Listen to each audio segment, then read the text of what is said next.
I'm here today with Kiyah Willis. Kiyah is, well, she self describes as former woke and former anti Israeli or anti Zionist. And she has put out a lot of takes that I would really love to dig into. You spoke, Kiyah, about some sort of anti-Israeli or anti-Jewish, but please correct me if I'm putting words in your mouth. Indoctrination, essentially.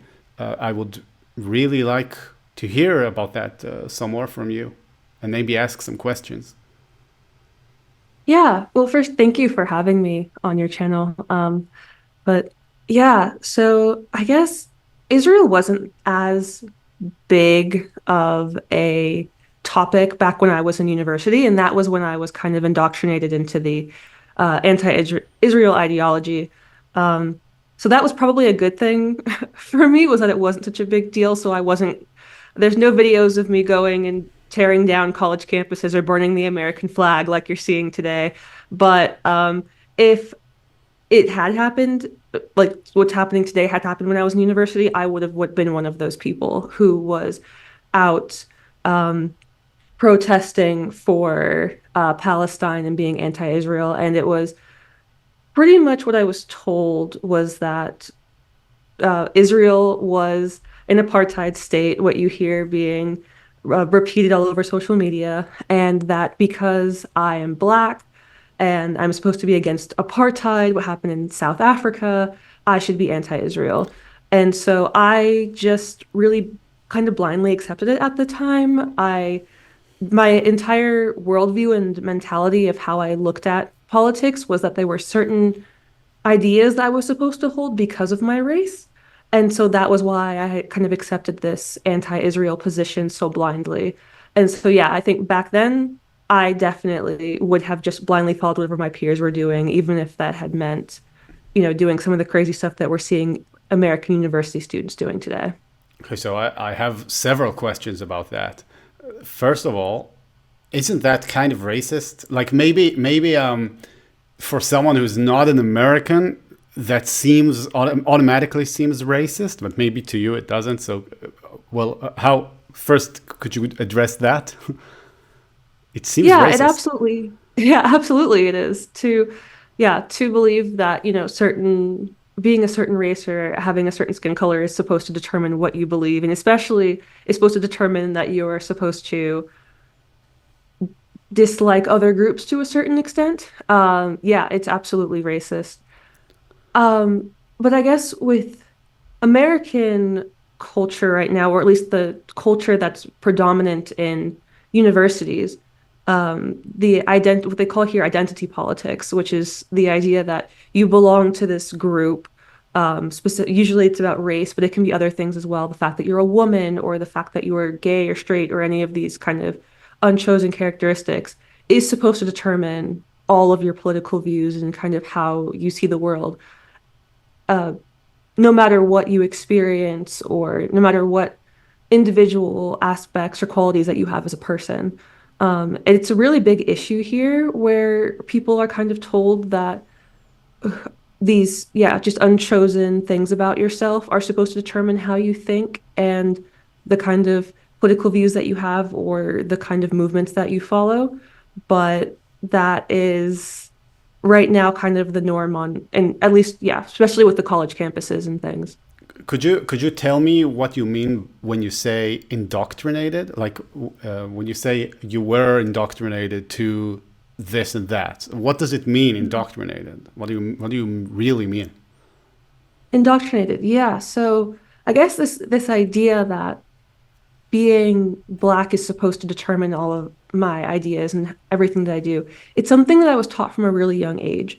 So I was never really introduced to any other ways of thinking that, maybe this is wrong, maybe this is, like you said, racist. From a really young age, what I was told is that this is the right thing to do, the right way to be. This is just how you be a good person, is that you kind of follow your group. And so it was really hammered into me starting really young when I was, yeah, way before I was in university, this idea. And then as I got older, through mostly through school, Um, this idea was just hammered into me even more up until or up through when I went to university, when my professors were saying these things, and we had to go through sort of our training to get even to start going to university involved us being told that this is how we're supposed to view the world. Could you give me an So it's example? Like, how does it? What do you mean your training involves having to have this view? How does it work? Yes. So in the US, we have these programs, they're called DEI programs. They're stand for diversity, equity, and inclusion. And what these programs tell you that they're supposed to do is that they're supposed to make schools or workplaces a welcoming environment for everyone. That's what they claim to do. And so what you do with these programs is you go through these trainings where you are told how to think and how to behave in order to make certain groups feel more welcome, supposedly. Um, but typically, how they actually end up working out is that you go through these trainings where they teach you that because of your race, there are certain things that you can or can't say, or certain things that you can and can't believe. And if you break or cross that line and decide to say something or act in a certain way that is not in accordance with their guidelines, then you are going to be creating an environment that's not inclusive for other people. So there's a list of things that you are allowed and aren't allowed to say, or allowed and aren't allowed to do. And yes, and it kind of can depend on your race. So certain races are allowed to say certain things, certain races aren't. And it's very silly and kind of crazy, and I don't know how exactly to explain it Well, to when you put it this way, it an does. international audience. No, yeah, I do know. I actually didn't mean to take this conversation into DEI, but I guess I guess it kind of popped in. So what I'm going to try is Yeah. ask you, how does DEI relate to being? Well, I've seen you describe yourself as a former non-binary, right? Former anti-Zionist and former non-binary. Like, how does DEI relate to all that? Yes. So the way that, as I said, there are certain, when you're in DEI training, there are certain things that you are allowed to say, not allowed to say, and it's determined by your race. What DEI kind of teaches is that there is a hierarchy of races or a hierarchy of characteristics. There are certain characteristics that are allowed to say certain things and certain characteristics that aren't. So, for example, with like the racial hierarchy is that white people are not allowed to offend black people or um, white people, Asian people, Jewish people are considered to be more, they're considered oppressors according to kind of the DEI mindset. So if you're an oppressor, you're not allowed to say things that could offend somebody who is oppressed.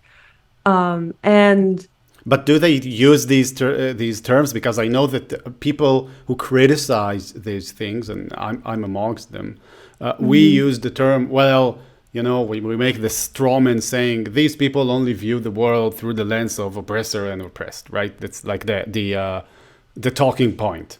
But do they actually use this terminology? I mean, you were there, so you probably know. Do they actually use the terminology explaining to you, well, look, these guys are oppressors, these guys are oppressed?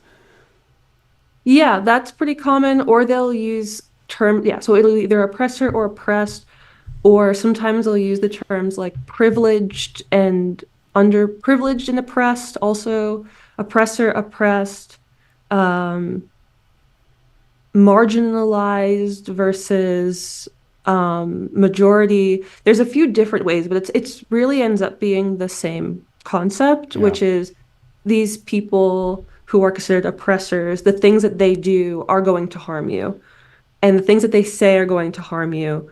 And if you're in an oppressed category, then you are being harmed by the What things year that is the this, by oppressors the have way? said. What year is your indoctrination taking place? Just so we have the time schedule. in mind? Yeah, so I guess the beginning of the oppressor-oppressed hierarchy was when I was indoctrinated into that was when I was very, very young, like elementary school.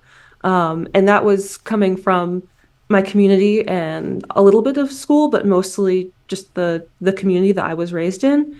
When I got through high school, it started to become more of a school thing. That was my first introduction to DEI as a like a part of my education. And then uh, Israel got introduced to it when I was in university, and that was less the Israel aspect of it wasn't necessarily through the DEI program at my school. It was a bit through the way that my professors talked about Israel and many of my peers. Why would they though? Um, Why would they talk about Israel? Like how does it relate to anything? What were you studying in these classes? I really want to know, like all about it. yeah. So my major is in data analytics, but What does when that have to do with Israel?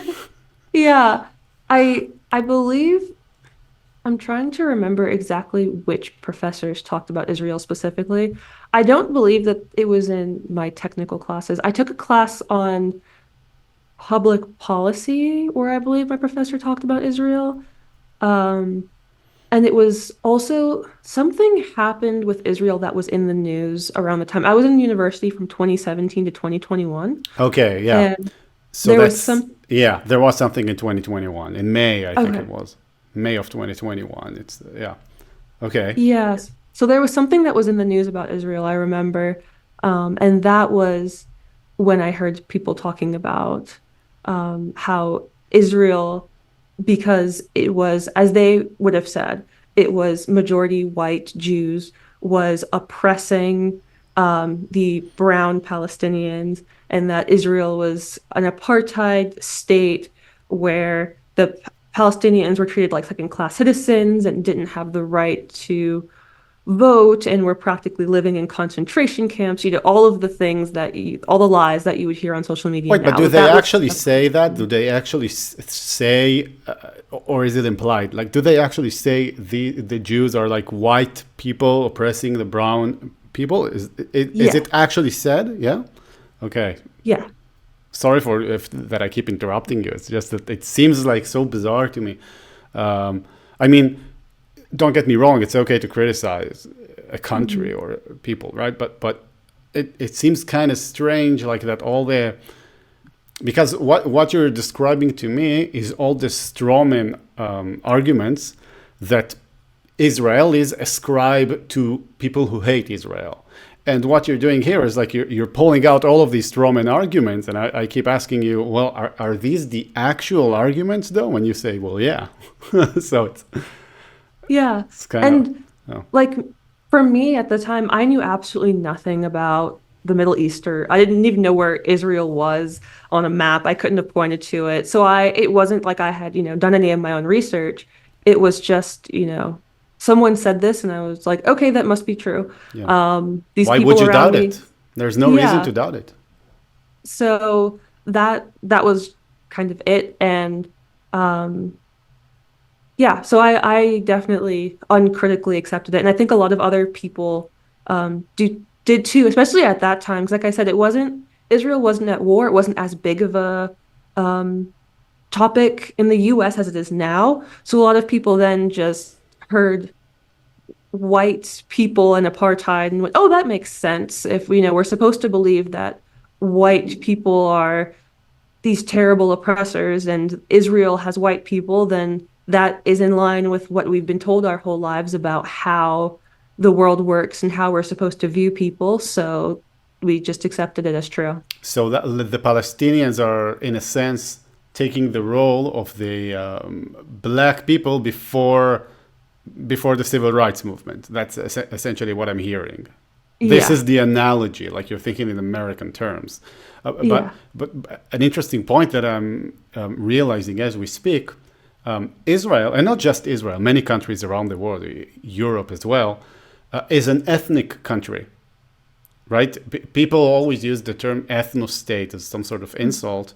And I guess it could be in a sense because it reminds us of things that we think is wrong, because it like reminds us of racism.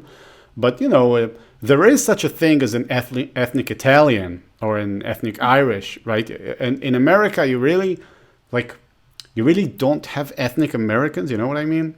There really isn't such a thing, and I guess to an American mind to define a country based on ethnicity seems kind of weird and racist, because you think in a sense, well, there are many ethnicities here. No one owns the country. That's silly, right?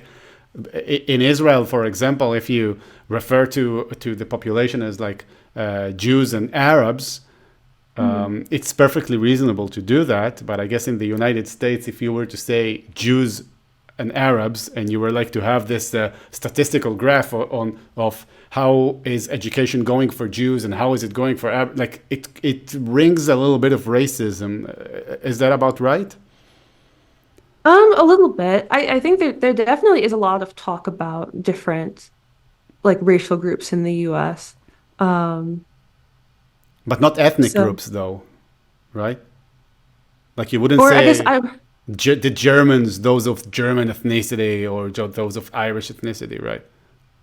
Would Yeah, you? not as much. Sometimes when we're talking about immigration, they will, because we do have a lot of immigrants who come from different countries, and so we will talk in terms of, say, Japanese immigrants or Colombian immigrant or Indian immigrant in those terms. But yeah, once you've lived in the country for or for a few generations, then typically it's not so much. Um, yeah, No, you're not an Arab. Japan. Yeah, you become you talk more in terms of race, so it's white, black, Asian, and not so much a specific country. Oh, that's interesting. Yeah, that's interesting because you would say white and black, but in Israel you would never say white or black. Interesting. You would never have like a statistical analysis of how students are doing based on if they're white or they're black, or if they're originated from African countries, or like I mean, you might have that, but it will be hyper specific studies. You're going to talk Hmm. about Jews or Arabs, or you're going to talk about Jews versus Orthodox Jews. So I'm guessing to a leftist American's ear, the mere notion of distinguishing between groups in a different manner that it's done in America is gonna, well, smell fishy in a sense. So I actually wanted to ask you about another thing. You've talked about being okay. So you said you were ex woke and ex DEI and ex non-binary. What does that mean? And does that relate to any of that Israel stuff? I don't know. I guess it relates in a weird sense, but well, I'm just gonna let you do talk. Yeah, it does relate in a weird sense, and I'm not going to get too deep into non-binary because I feel like that could be its own podcast episode where we talk about all of the different genders. But it's another example of me accepting things without evidence because I was told that I was supposed to through school. Um, all of so I don't know if this is a thing in Israel, but in the US, there is this idea that you can identify your gender as anything that you want it to be, and that it's truth because you say it's truth. So if I want to identify and call myself a man, I can call myself a man. If I want to call myself a non-binary, I can call myself non-binary. If I want to identify as a tree, I can call myself a tree. And any of these things that I want to be, if I call it my gender, I can be it as long as I say it so. And um, And there are this benefits, right? There are benefits to There identifying are it. benefits. And well, one of the benefits, like I said earlier, with it within like schools and things, is with DEI programs, if you identify as a different gender, you get to move into an oppressed category in the hierarchy. And so that means that the things that you are allowed to say and do, you have more options of what you're allowed to say and do because you don't have to worry about oppressing somebody or offending somebody or having too much privilege to where you're going to be yelled at for making an unsafe environment for other people. So in the US, these oppression points, as they get to be, as they're called, or wanting to have all of these identities and collecting them, um, it's something that can make your life a lot easier because then you don't have to worry so much about all of the rules of what you are, yeah, allowed to say and not say or do and not do. And so in university, when I identified as non-binary, there were a lot of reasons why I did that. But I would have to say that one of them was that I did understand the perks of the hierarchy. And Sounds like a good deal. yeah, because you don't have to do anything to identify as non-binary, you just have to say it. That's So it was very easy. There was a movie about that. Now that I think of it, it was like I think it might have been an Adam Sandler movie or something. I think it was about two firemen who are pretending to be gay, so they get treated a certain way. I don't. It was before the whole woke conversation started, but I guess it's like the early, an early sign of it when it was still allowed to make fun of it, I guess. So yeah, it just came. It just occurred to me. Now, how? Okay, so how do you step out of these? Well, how do you? I want to say wake up, but I don't. It's too epistemologically strong to say wake up. So how do you? How have you changed your views? Let's put it that way. Yeah, so we just talked about the non-binary uh, situation.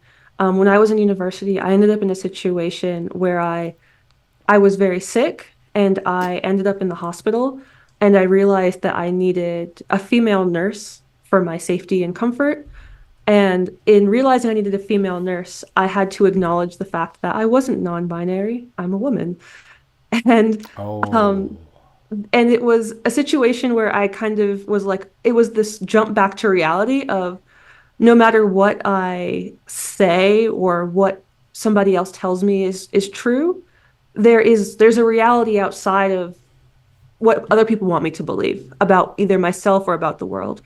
And so once I kind of started to think through, okay, I was wrong about this. I was wrong about this non-binary thing.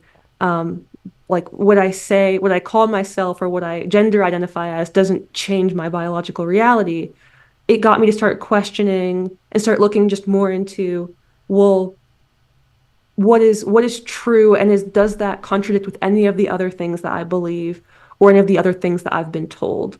Um, and that was what led me into really starting to dismantle that oppressor oppressed hierarchy that I had in my mind just by interacting with people and talking to them and starting to realize that people, not every person who's white is trying to hurt me with their words, and is that what you not were every, thinking before, though?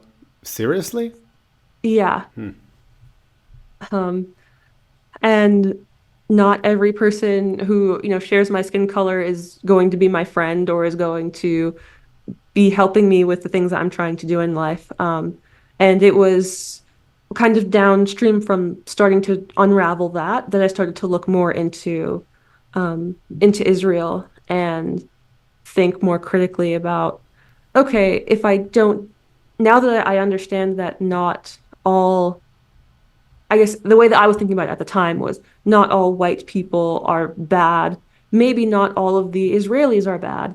And I started to look more into Israel and realized that just everything that I was told wasn't true. I saw a video from a man who uh, actually experienced apartheid in South Africa, and he was talking about how anyone who was calling Israel an apartheid state was like, I'd obviously just never been to Israel. And he was talking about the comparisons of the laws between apartheid South Africa and the laws that were in Israel.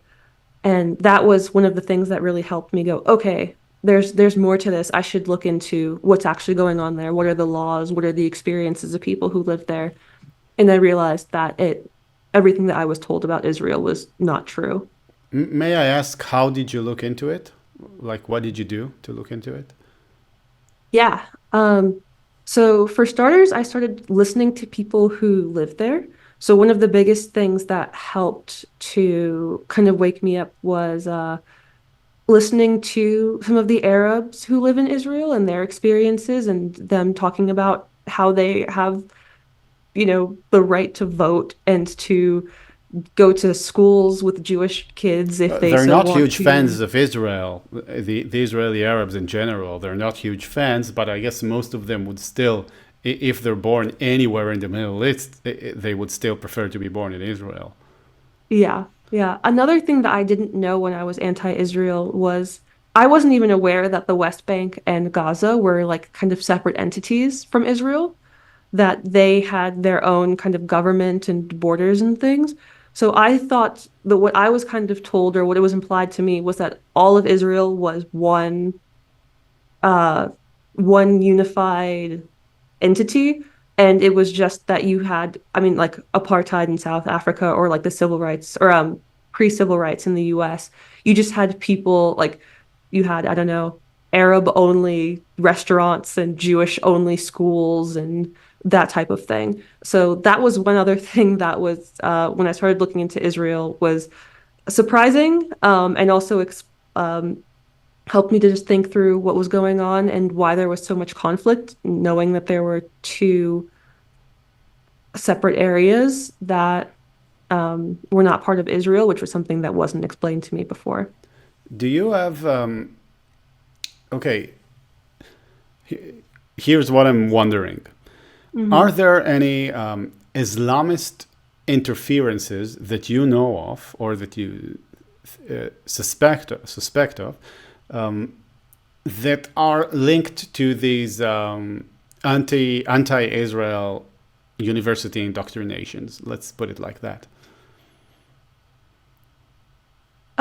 Like, what do you mean? Can you explain a little bit more? Yeah, so I've been hearing from multiple sources. Actually, not just hearing; it's quite clear by now that the Qataris mostly are funding American universities, and in this sense also encouraging, let's say, the anti-Zionist takes on campus. And I was wondering if that's something that you have experienced or if it's something newer. I don't know anything about how my university is funded when it comes to any outside sources. So that's not something that I can really speak on. Um, at least not from personal experience. Yeah. So, sorry. Okay. No, nothing to be sorry about. So, okay. Here's another thing. I'm a Jew. Okay. Do I Mhm. get any DEI points for being a Jew? Um, Or is that a negative? right now, probably no.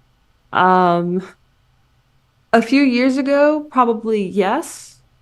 Um, so yeah, how the hierarchy kind of works when it comes to race is the most privileged or the biggest oppressors would be people who are of Western European descent would be probably what I would call it. What if they're poor? Um, on the for you would still racially would still be an oppressor. Okay, so the correct lens for DEI is purely racial. It's not like okay. So there is a thing called intersectionality, and that is a concept where you have to add up the points based on a bunch of different factors. So um, there's a bunch of different hierarchies, I guess, and then you add up your points based on each hierarchy, and that puts you in the overall big hierarchy. Oh Um, no. and so, um, Oh, so you were a black. Okay, so you were a black non-binary. So yeah, that's like double. yeah, so I get a lot more points. So yeah, black would be points, non-binary would be points, but How then about Jew um, non-binary? That's lesser than you, right? That would be less, yeah. So And do you what like have so a like an official scoring system, or it's like an internal feeling? there isn't like a piece of paper. They don't come by and have you check Okay. off all your boxes and give you a score, but there's definitely like a social point system that I guess it's not numerical, but it's a kind of again just adding up the things that you're allowed to do or are allowed to say based on each of those boxes. So I'd say probably about, well, before maybe 2 years ago, before October 7th, Jews probably would have been considered more oppressed than um, the average white person in America who would be assumed to be of Western European descent, probably around the same level as Asian Americans. But now, because there's been this really big push of the idea that Jews or especially Israelis are Western European descent, which is a new idea that wasn't something that um, I Well, was. it's okay. So here's the thing: it's not a new idea, Okay. but it's an Islamist idea. The Arab Muslim countries have seen the Israel as the colonial European entity since the 30s, probably. So it's not that it's new; it's that the Mhm. influences are probably new.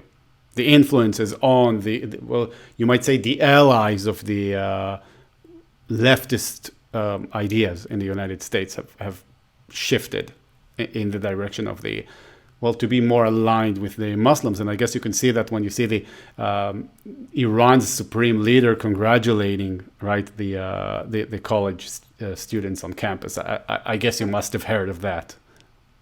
Yeah. So okay, so what happens? What happens to your social connections when you put out a video titled, if I remember your title correctly, it says "Why I Stand with Israel," and it's gotten quite a lot of traffic.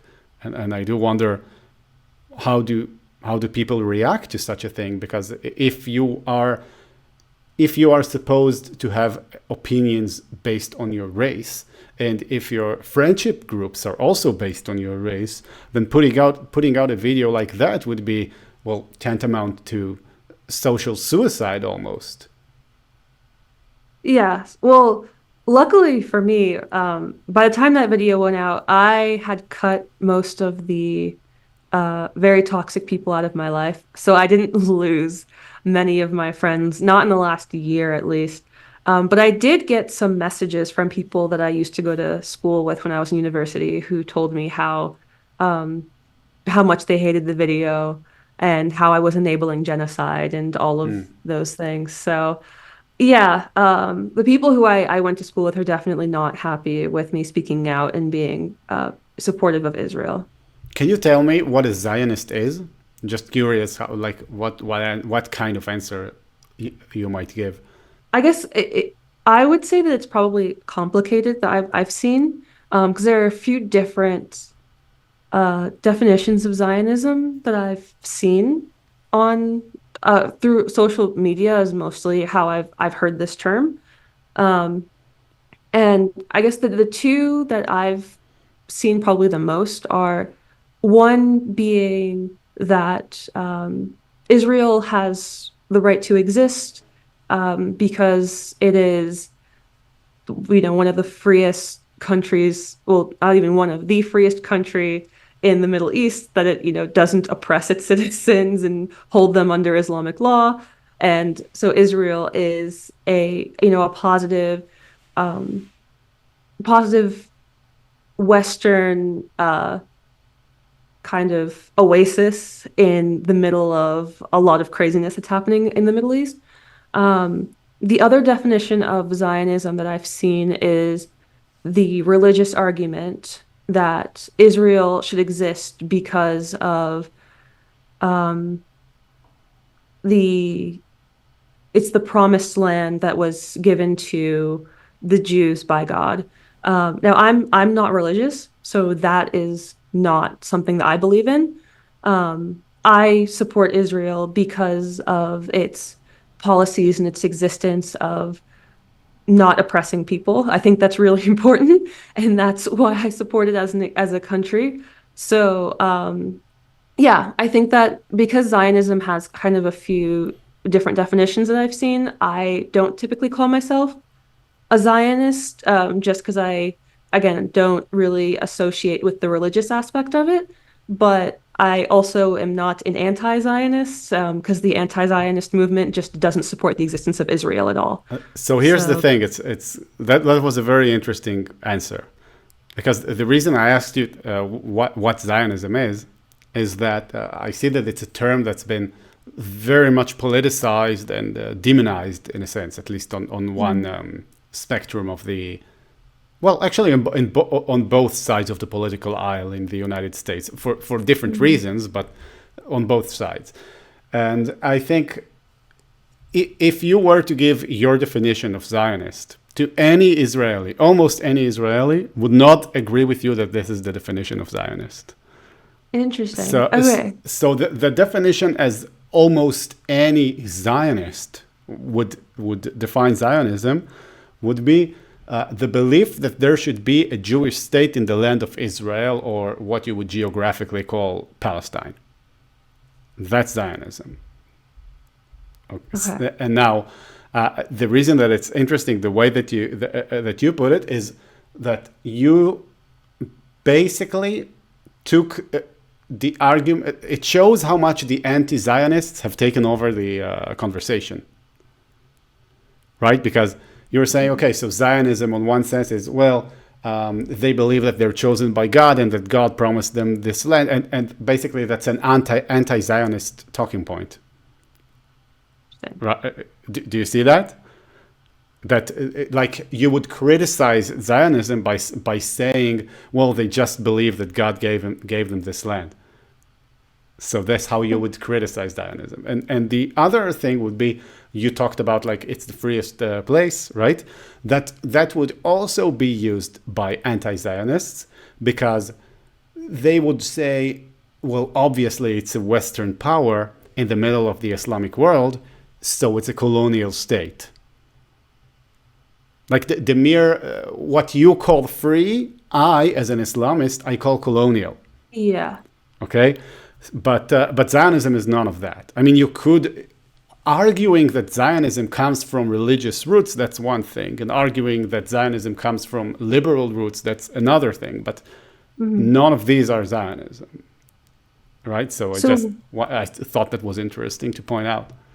so why do Israelis, what is their reason for being Zionists then? Like, why do they believe that there should be a Jewish state Okay, in so when Israel? Zionism only started in about the 1880s, 1890s, something like that, they would meet in what they would call the Zionist Congress. There was no Israel back then. It was just a bunch of Jews in Europe thinking about, well, we have this nationalism thing popping up all over the world. People are becoming nationalist, and we obviously don't fit in anywhere.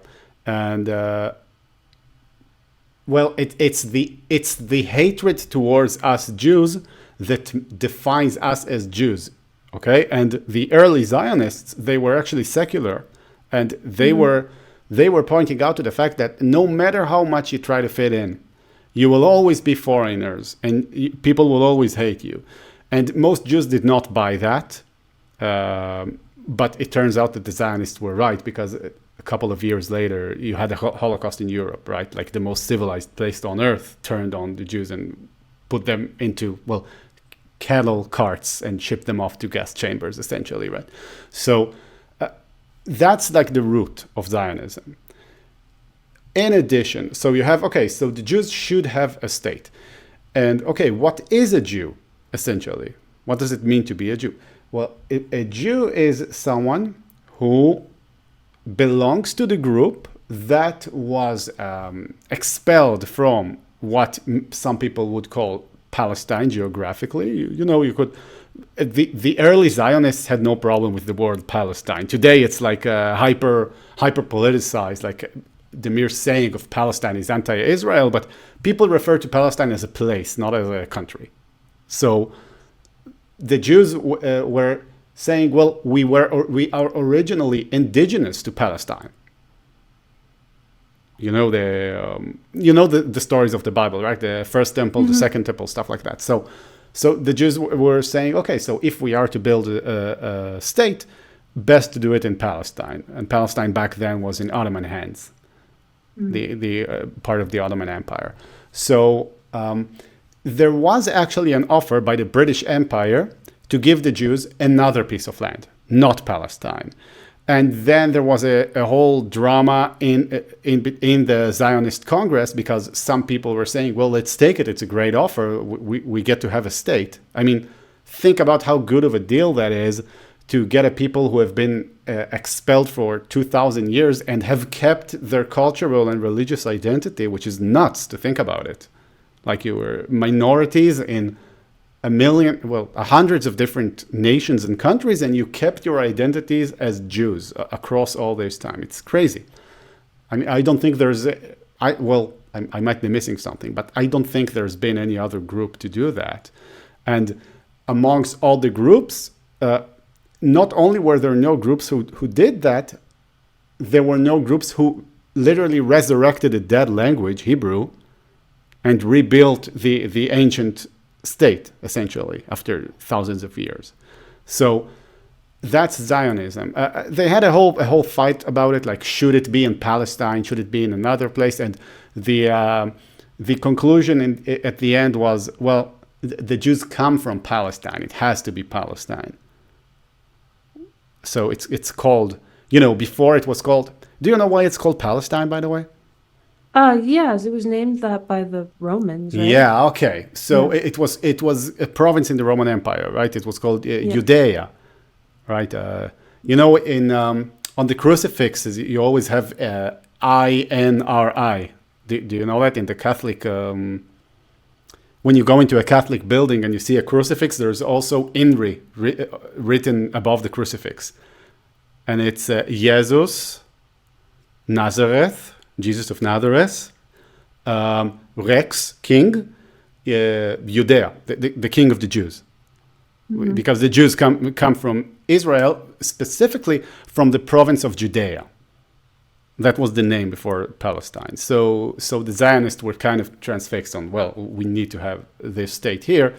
It caused a lot of problems, but that's the main, I tried to make it short, but I might have given you a full, a longer than expected lecture. So being a Zionist means that you think that there should be a Jewish state in Palestine. That's, by the way, the early Zionists did not say that they think that there should be a Jewish state in all of Palestine. They accepted the partition plan, if you know about that too. Yeah. So that's Zionism, and I think it's interesting that you, as someone who has looked into it, you've given a definition that's defined by the anti-Zionists in a sense. Well, I was familiar with a lot of the history that you just said about Theodor Herzl and all of that. I guess the definition of Zionism that I was trying to bring up, though, was the different reasons as to why. I guess if you wanted to just define Zionism very simply, I would say, it's you were justifying. You were justifying Zionism and instead of defining it. I don't think so. I don't know. I guess if I was to give a very brief definition of Zionism, it would be just, I guess, the belief that Israel should exist. But I do think that there do seem to be different reasons as to why people believe that. And I do think that is an important conversation when talking about Zionism, because I think that there are, like you said, even there were, when Israel was being created, there were different discussions as to where it should be and what Zionism actually means. Does it mean that, you can live anywhere, or does it mean that you have to live in Israel? And I do think that isn't, I think, important context, at least for a lot of people who are maybe outside of Israel, for understanding why they should be supporting the existence of Israel, where it is, and in what it's doing today. I want to take you back for a minute to your anti-Zionist days. Okay, so being anti-Zionist means that you think Israel should not exist. Hmm. Okay, so what happens to the Israelis? Like, try to go inside your anti-Zionist shoes for a second. Yes. I know these are old shoes, but so what happens to the people? How does it Oh, work? What's yeah. the fantasy, quote unquote fantasy? Oh, what do you, for the anti-Zionists? Yes. Um, well, which anti-Zionists are we talking about? Let's start with Um, you. Start with the old version of you. I don't think I knew at the time. I don't know. I don't think I knew it would have happened. I don't think that I thought that far through it, honest to be honest. Yeah. Okay. Um, And the way you understand it from people who have thought this through further, let's say. I don't even know. Probably something along the lines of what some people I see today, which would be that there would be it would still be a Western-ish liberal country if Israel didn't exist. You would just have equality across the board. It would look like America, a melting pot of people who would just live together in harmony if Israel didn't exist. Why That are you probably was smiling? what I thought. Why are you Hmm? smiling? Like how Um, why do you understand this to be ridiculous or funny? it's ridiculous because obviously, if you know anything about what's happening there now and how kind of the culture in Gaza or the West Bank is, that would not happen if, you were to Probably get rid not. of Israel. Yeah.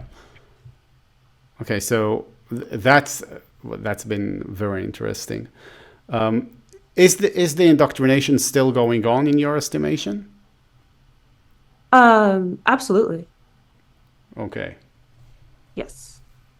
I think that's why you see um so many university students today who are believing in the same things that I believed back in when I was in school.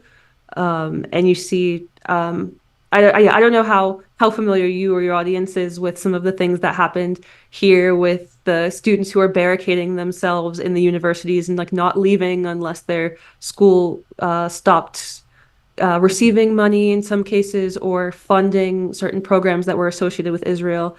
But absolutely, I mean, I graduated almost 4 years ago from school, and definitely the students now are just as, if not more, indoctrinated into um, both the oppressed hierarchy and hating Israel as much or more than I was when I was their age. Well, good luck. These are going to be our leaders in a couple of a couple of years. Yeah, So good luck to you, and also good luck to Israel, if that's the direction. Well, Kaya, thank you so much. Where can people find you if they want to hear more from you? yes, I have a YouTube channel where I talk about all of this Israel identity politics and a lot of my experiences. I'm also very active on Twitter, and I have a TikTok and Instagram, so almost all social media platforms, but mostly YouTube and Twitter. Great. Well, thank you so much for speaking to me and making the time. And this has been very insightful. Thank you. Thank you.